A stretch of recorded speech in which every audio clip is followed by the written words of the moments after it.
Assalamualaikum warahmatullahi wabarakatuh. Saya Rinten Suci Rahmadani dengan NIM 123101122 dari program studi Pendidikan Guru Madrasah Ibtidaiyah di Fakultas Tarbiyah dan Ilmu Keguruan. Sini saya akan menjawabkan pertanyaan-pertanyaan dari kelompok 10. Yang pertama itu apa makna sebenarnya dari konsep ilmu dalam konteks pendidikan Islam? Nah, dalam konteks pendidikan Islam, konsep ilmu itu memiliki makna yang penting. Ilmu dalam pendidikan Islam ini merujuk pada pengetahuan umum, tetapi juga mencakup pengetahuan agama, hukum filsafat pendidikan, dan lainnya.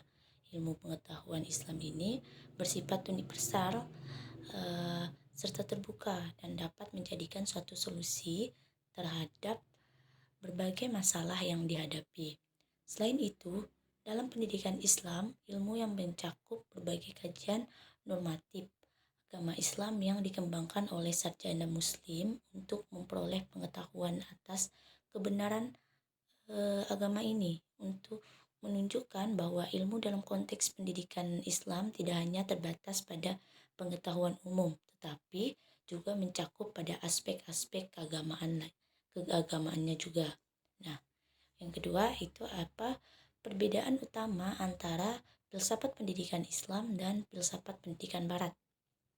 Oke, di sini saya akan menjelaskan dalam konteks pendidikan, perbedaan utamanya itu dari segi pembelajaran, seperti filsafat pendidikan Islam cenderung didasarkan pada pemikiran yang mendasar, yang melandas atau mengarah pada suatu proses pendidikan Islam. Nah, sedangkan filsafat pendidikan Barat ini memiliki tipologi yang berbeda dan memiliki pemikiran yang berbeda pula. Selain itu, ada perbedaan pendapat pada sumber-sumber utamanya yang menjadi landasan bagi kedua filsafat pendidikan tersebut. Di pendidikan Islam cenderung mengandalkan Al-Quran dan hadis sebagai sumber utama, sementara pendidikan Barat ini berlandaskan pada pemikiran-pemikiran filosofis serta pemikiran-pemikiran sains. Tapi meskipun berpendapat berbeda mendasar, penelitian juga menyoroti persamaan keduanya yang menunjukkan bahwa keduanya ini merupakan konsep berpikir yang penting dalam konteks pendidikan.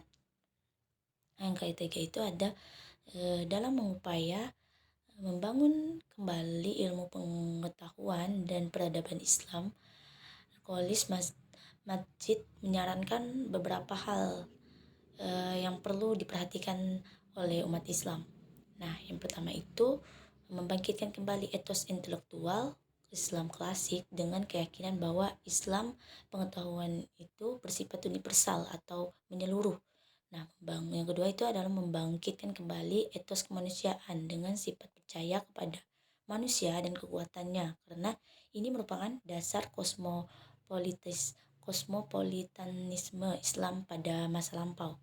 Nah, yang ketiga itu berpandangan optimistik dan positif terhadap Islam, seperti yang telah dijelaskan dalam Al-Quran bahwa alam ini baik dan berguna.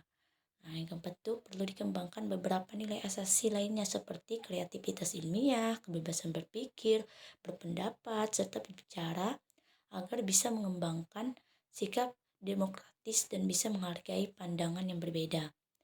Nah, yang kelima itu ada berpandangan jauh ke depannya berdasarkan Islam kepada Allah. Nah, jadi itu saja beberapa jawaban dari pertanyaan-pertanyaan yang telah diberikan oleh teman-teman kepada kelompok 10. Kurang dan lebihnya saya mohon maaf, serta pemaparan materi yang kurang jelas yang telah saya sampaikan. Mungkin ada salah kata atau pembicaraan yang saya sampaikan itu berbeda dengan pendapat-pendapat yang lainnya.